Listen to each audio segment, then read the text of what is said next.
嘅野狼，一定要打到四肢凌亂，等其他人聞到骨肉嘅血腥，就知道死亡嘅慘痛，以後一定唔敢翻嚟。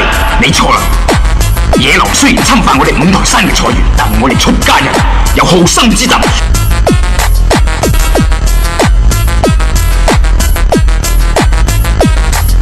我哋唔會殺生，只係打傷狼嘅牙。